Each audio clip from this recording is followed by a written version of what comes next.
ಮೋಕ್ಷ ಪ್ರದಾತನಾದ ಪ್ರಭು ಯೇಸು ಕ್ರಿಸ್ತನವರ ನಾಮದಲ್ಲಿ ನಿಮಗೆ ಶುಭೋದಯ. ಈ ದಿನದ ದೇವರ ವಾಕ್ಯ ಮತ್ತಾಯನ ಬರೆದ ಸುವಾರ್ತೆ 11ನೇ ಅಧ್ಯಾಯದ 28ನೇ ವಚನ. The gospel according to Saint Matthew chapter 11 verses 28. ಎಲೈ ಕಷ್ಟಪಡುವವರೇ, ಹೊರೆ ಹೊತ್ತವರೇ, ನೀವೆಲ್ಲರೂ ನನ್ನ ಬಳಿಗೆ ಬನ್ನಿರಿ, ನಾನು ನಿಮಗೆ ವಿಶ್ರಾಂತಿ ಕೊಡುವೆನು. Come to me, all you who labor and are heavy laden, and I will give you rest. ಈ ಮಾತು ಕರ್ತನಾದ ಯೇಸು ಕ್ರಿಸ್ತನವರು ಭೂಲೋಕದಲ್ಲಿದ್ದಾಗ ಅವರು ನುಡಿದಂತಹ ಮಾತಾಗಿದೆ.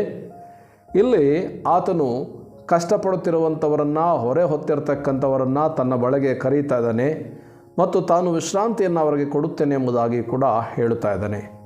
ಪ್ರೀತಿ ದೇವಜನರೇ, ಇಲ್ಲಿ ಕಷ್ಟಪಡ್ತಾ ಇರುವಂಥದ್ದು, ಹೊರೆ ಹೊರತಕ್ಕಂಥದ್ದು ಅದು ಕೇವಲ ಶಾರೀರಿಕವಾದಂತಹ ಕಷ್ಟ ಮತ್ತು ಹೊರೆಯನ್ನು ಮಾತ್ರವೇ ಸೂಚಿಸದೆ, ಅದು ಒಬ್ಬ ಮನುಷ್ಯ ತನ್ನ ಜೀವಿತದಲ್ಲಿ ಪಾಪದ ಹೊರೆಯನ್ನು ಮತ್ತು ಅಪರಾಧದ ಹೊರೆಯನ್ನು ಹೊತ್ತುಕೊಂಡು ಈ ಲೋಕದಲ್ಲಿ ಕಷ್ಟವನ್ನು ಪಡುತ್ತಾ ಇರುವಂತಹ ಪಾಪಿಗಳಾದಂತಹ ಜನರನ್ನು ಕೂಗಿ ಕರೀತಾ ಇರತಕ್ಕಂಥದ್ದು ಕೂಡ ಆಗಿದೆ.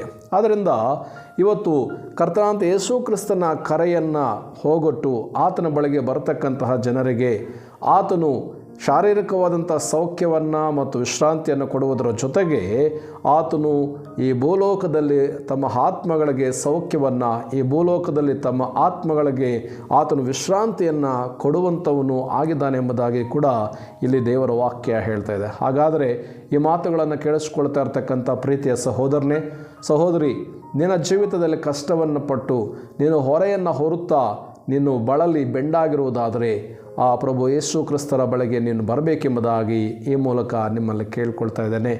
ಮತ್ತು ಪಾಪಿ ಆಗಿರುವುದಾದರೆ, ಅಯ್ಯ ನಾನು ಪಾಪಿ, ನನ್ನ ಪಾಪಗಳನ್ನು ಕ್ಷಮಿಸು ಎಂಬುದಾಗಿ ನೀವು ಕೂಗಿ ಕರೆಯುವುದಾದರೆ ಕರ್ತನಾದ ಯೇಸು ಕ್ರಿಸ್ತರು ನಿಮ್ಮ ಪಾಪಗಳನ್ನು ಕ್ಷಮಿಸಿ ಆತನು ನಿಮಗೆ ಮುಕ್ತಿಯನ್ನು, ಕ್ಷಮಾಪಣೆಯನ್ನು ಕೊಡ್ತಾರೆ ಮತ್ತು ಆತ ನಿಮ್ಮನ್ನು ಪರಲೋಕ ರಾಜ್ಯಕ್ಕೆ ಸೇರಿಸುವಂಥವರಾಗಿದ್ದಾರೆ.